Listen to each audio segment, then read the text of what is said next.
Hello grade 1-2s, welcome back for our second science lesson from home.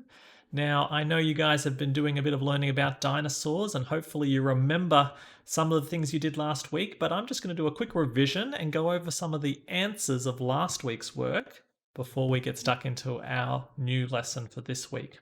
Now in your working from home science booklet that looks like this, last week, you'll remember, we had all these different dinosaurs, 7 different dinosaurs that we were learning the names of and learning some features about them. Okay, so let's just have a quick little review here, and you can check to see if you got your answers right from last week. Now, of course, the top one here was the T-Rex, which we mentioned, and there are lots of good features about the T-Rex. These powerful hind legs, the strong tail here, the little arms, small claws, the sharp teeth is an obvious one. All of those sorts of things. Any features that you saw is fine, but that was the T-Rex. Now, next up, we have the Parasaurolophus. Okay, the Parasaurolophus, as well as being a difficult name to say, is actually a very interesting dinosaur. We're going to be learning a bit more about this one in a later lesson. Okay, but one of the most profound features about this one is this large part on the top of its head, which we're going to learn about later on. Okay. We next had the Triceratops. I always remember the Triceratops easily because tri means 3. Like a Triceratops has 3 horns, just like a tricycle has 3 wheels. Okay, now that's an easy one. Also walks on 4 legs here. It's quite different, and it's got this big protective part around the side of its head. Lots of interesting features. The Stegosaurus is this one.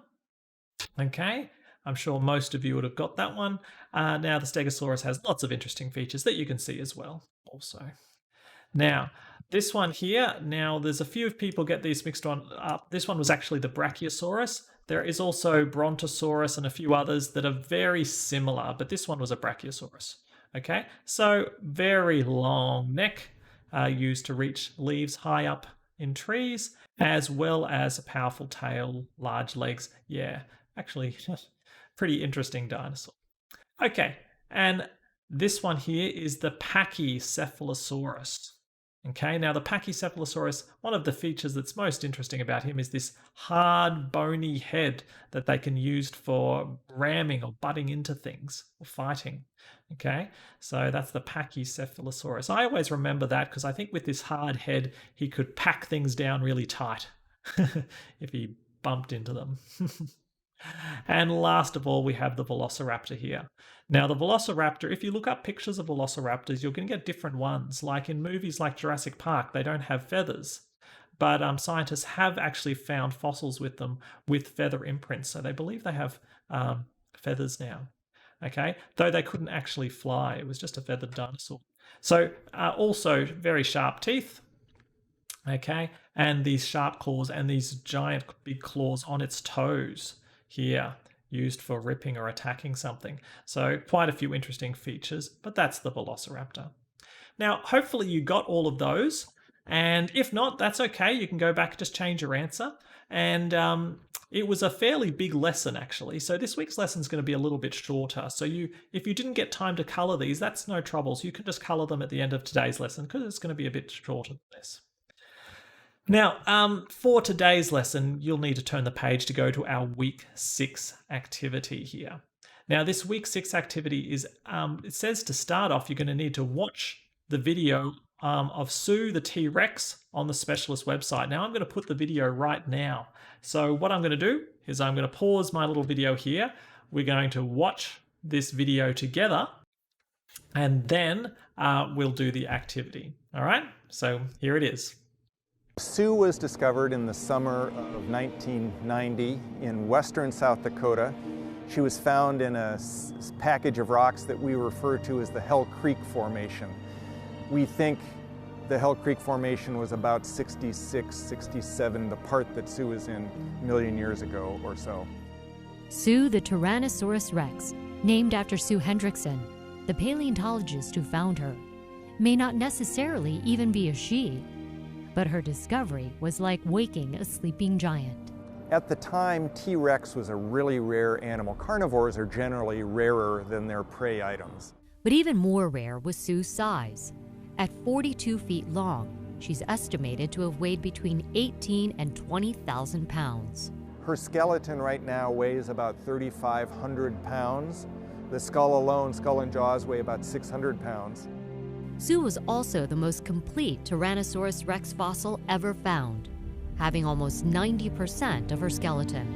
She is not only the most complete T-Rex known, but she is the biggest T-Rex known. That may be related to the fact that she's the oldest T-Rex known. But it would be a while before the public would get a good look at Sue.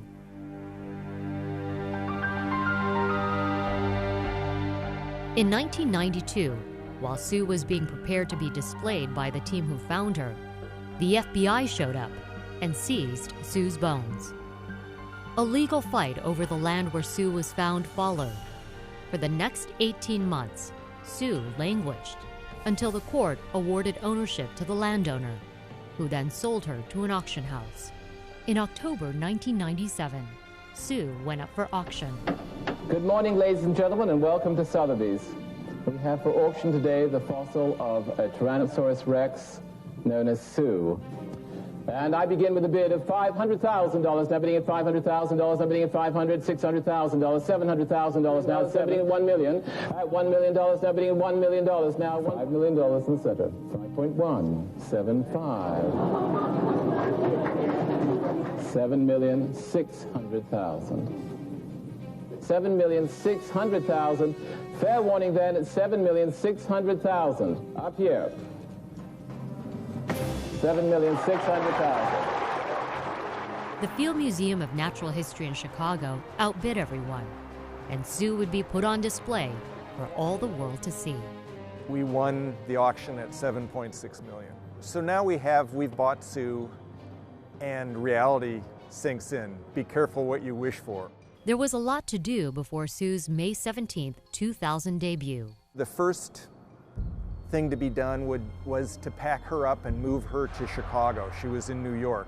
My preparation folks, we had a big job ahead of us to take all the rock off of Sue. They built exhibit labs so people could see just how labor-intensive it was to take the rock off such a huge fossil. The next step was preparing. Preparing really is simple concept. When you collect a big bone, you collect a lot of rock around that bone to help hold the bone together. And so when you get it back to the museum, you have to open up the field jacket, take that plaster jacket off, and then remove the rock from the bone so that it can be seen and studied. The last step before Sue's unveiling was mounting her skeleton. And these are real bones. We mounted the real skeleton of Sue. So it's done in such a fashion that it can be taken back apart. It's sort of like an erector set. Finally, 7 years after being unearthed, Sue made her worldwide debut. Get ready to welcome Chicago's T-Rex. This is Sue.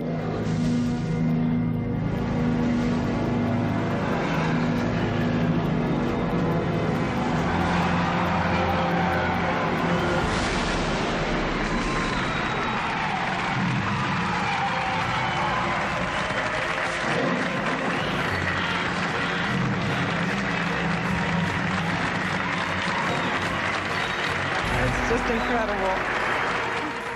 As one of the people who knows her best, Simpson says Sue's significance to research, exhibition, and education cannot be discounted. Every day there are spectacular fossils being found, but Sue is sort of an unusual combination of what's arguably the most popular dinosaur, T-Rex, the biggest, most complete example of that, and sort of a notorious history preceding her arrival here at Field Museum. I think that's going to be a tough thing to beat. Sue has become an icon of Field Museum. And more than that, I think Sue's become an icon of Chicago. Okay, I actually really like that video. It really shows some interesting things about how Sue was discovered, how the paleontologists went about actually, excavating it and getting the bones out. And then it even talked about some problems with it. Then people decided who owned these bones. These bones have been there for millions of years, so who owned them? And then when eventually the Chicago Museum got hold of them, they had to actually get the rock and the bone and separate it, because after such a long time, the bone turns into like rock itself.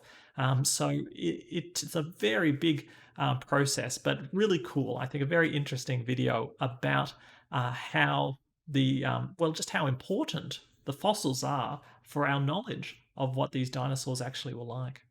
Now, that's actually going to tie in with our activity for today. I've actually got a few different pictures here.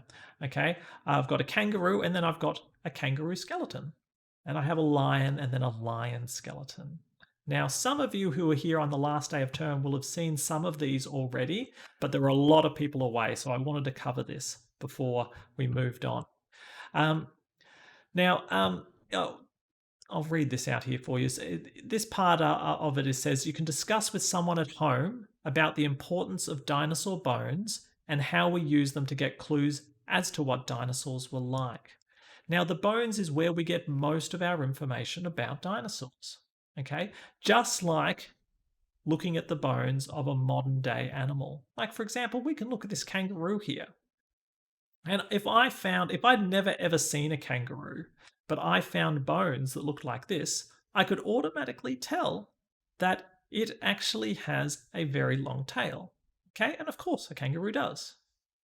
All right, we could see that these hind legs are very powerful and that they're actually sort of squatting down, so we can use them to jump up high. Okay, which of course it does.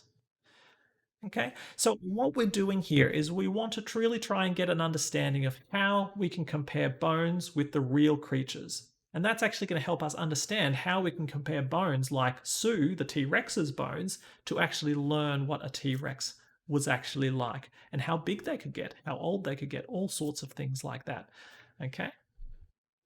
So in this activity, it's quite simple. It won't take you long. You just need to choose 3 features, okay, of the kangaroo and the lion, and you need to circle them both. Okay, so for example, let's say you pick the features for the tail. That's an obvious one. You could circle the tail here and then circle the tail there. No problem. Okay, but if you were to pick features like the ears, if you have a look here, that one might not work because there are actually no ears. And that's actually because ears have no bones in them. Even our ears have no bones. This is called cartilage. So if I were to die 100 years later, then my ears would be gone because they aren't bone. They wouldn't stick around. Okay? So we'd have to actually pick things that we can see in both the bones and in the real life animal here. Okay? You can see its jaw. You can see its front paws here. Okay? Now, just pick 3 things and match them both together. Same with the lion. Okay? 3 things. Okay? We can see there is actually bones in the lion's tail. Okay?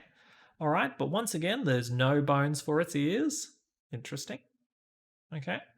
We can actually see there's little parts, there's little holes there for where the ears would be, but there's not actually an ear bone. Then, yeah, you can choose anything else. I'm not going to give you all the answers. You guys can think about it.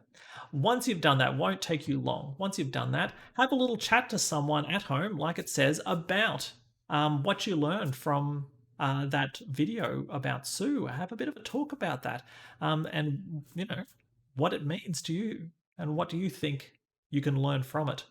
After that, obviously you can get a chance to color in these pictures, and if you still have spare time, you're allowed to go back and color in the dinosaurs from the previous lesson. Okay? Now, that should keep you busy enough, but if you find you are really fast and have gone through all of this and want to do more, just remember, actually I need to mention this. On your sheet, I've actually got this one with the teeth labeled as week 6. And that's actually next week's work. So you can cross that out and change that to week 7.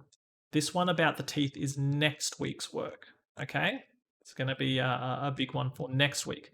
But if you want to do extra work today, you can go down to this fast finisher coloring activity. Okay? Feel free to just work on your coloring skills if you have spare time. We're only looking for signs to go for about half an hour, boys and girls. It's not very long. This is a bit of a rest day. Okay? So if you do choose to do it, make sure you're doing it carefully, neatly, and well to actually improve your coloring skills. Okay? It's not about just going through and finishing it. Boys and girls, that's all for today. And next week, I'm going to teach you what the deal is with this giant teeth for week 7. So have a good time with your specialist day today, guys, and I will see you all next week. Bye-bye.